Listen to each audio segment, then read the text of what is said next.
আজকে আমি বানাবো শাটিং মাছের তাওয়া ফ্রাই। এই মাছটাকে আমি শাটিং মাছ হিসাবেই চিনি, তোমরা আর কি কি নামে চেনো একটু কমেন্ট করে জানিও। তো প্রথমেই আমি মাছগুলোকে ভালো করে ধুয়ে একটা ছুরির সাহায্যে গাগুলো এভাবে কেটে নেব। তারপর মাছটাকে ম্যারিনেট করতে হবে। তো ম্যারিনেশনের জন্য আমি প্রথমে নিয়ে নিয়েছি একটু টক দই, লাল লঙ্কা গুঁড়ো, হলুদ, বেশ খানিকটার মতো তন্দুরি মশলা, আদা রসুনের পেস্ট আর একটু নুন।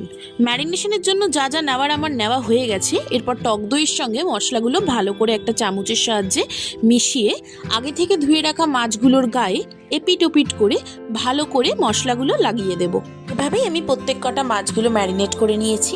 এরপর ম্যারিনেট করা মাছের ওপরে একটু সাদা তেল দিয়ে 2 ঘন্টা ঢেকে রেখে দেব। তারপর একটা ফ্রাইং প্যানে অল্প একটু সাদা তেল গরম করে আগে থেকে ম্যারিনেট করা মাছগুলো দিয়ে ভালো করে ঢেকে স্লো কুক করে নিলেই রেডি আমাদের শাটিং মাছের তাওয়া ফ্রাই।